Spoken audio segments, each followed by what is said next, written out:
Retrouvez en images au cœur du salon de l'innovation avec l'édition 2015 des trophées, de la compétition avec le championnat indoor de dressage amateur 3 et de l'évasion avec les rencontres du Festival des Chevaux du Sud.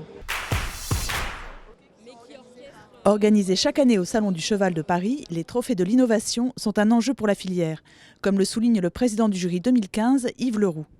Je pense que sans innovation, l'équitation n'avancera pas, l'emploi n'avancera pas, le progrès n'avancera pas et qu'il faut absolument, on le voit bien, tous les développements au niveau des entreprises se font au travers de l'innovation. Il n'y a aucune raison que l'équitation ne soit pas comme le reste des entreprises et qu'elle ne progresse pas à travers de l'innovation. À 17h45, lundi 30 novembre, Frédéric Breguetzer avait le sourire. C'était lui, l'heureux élu, au terme d'un long processus.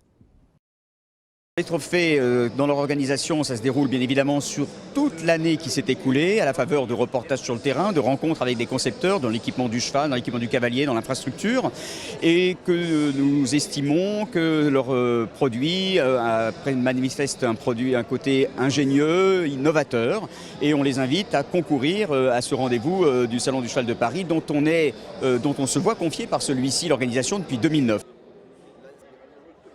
Plus d'une trentaine de dossiers avaient été collectés et 17 étaient retenus.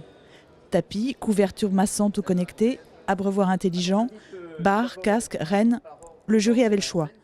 Ces 25 membres, des journalistes, des socioprofessionnels, des cavaliers comme Camille Condé-Ferreira ou Odile Van Dorn, ont d'abord eu 2 heures pour étudier les produits.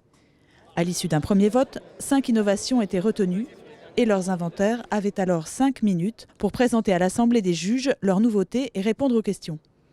Un deuxième scrutin permettait alors de désigner le vainqueur. Et le lauréat de cette édition 2015 est le Free Lunge, créé par Frédéric Breguetzer et commercialisé par la sellerie Antares. Alors, le free lunge est un entraînement destiné au travail à la longe qui a pour caractéristique principale d'orienter le cheval sans le contraindre à être dans l'attitude. C'est sa grande innovation. Il est caractéristique également parce qu'il est très facile d'utilisation, il n'y a pas de réglage, donc aucune chance de maladresse et il convient à tout type de chevaux, avec tout type de longeurs, qu'ils soient complètement amateurs ou qu'ils soient experts en la matière. C'est venu d'un constat concret que j'avais sur un cheval que je longeais et quel que soit l'enraînement que je lui mettais, venait lâcher le mors et attraper, mordre dans les ficelles de l'enraînement. On a tous connu ça un jour ou l'autre avec un de nos chevaux et je voulais un système qui me permette de coulisser et de retendre l'enraînement au fur et à mesure qu'il relâchait la main. Je suis très fier d'être le lauréat et surtout que mon enraînement est plus grand nombre dans ce jury de professionnels de la filière. Place au dressage sur la carrière fédérale. Lundi 30 novembre, ils étaient 14 cavaliers à briguer le titre de champion de France indoor amateur 3. Justine Boulanger prend la tête de la reprise imposée. Jessica Dallet suit, talonnée par Priscilla Rose. Sur la libre, les positions de Jessica et Priscilla s'inversent. Mais Justine et son poney échelle Femme Louis confirment avec plus de 72%.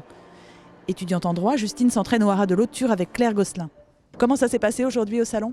Un peu compliqué à la détente, il a fallu que je fasse quasiment 1 heure.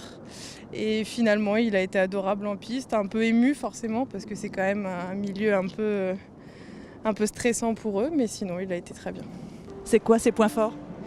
Ses points forts, je dirais son mental quand il a décidé et son galop. C'est la première fois que vous montez ici au salon ? Non, ça fait le championnat indoor, j'ai dû le faire 3 fois et sinon avant je faisais les intersociétés. D'accord. Et ce championnat indoor, c'est quelque chose de particulier ? Pour moi, il veut dire quand même beaucoup parce que ce sera son dernier championnat parce qu'il va avoir 17 ans, donc c'est un peu sa fin de carrière. Et ouais, donc c'était le dernier, donc je voulais vraiment le faire.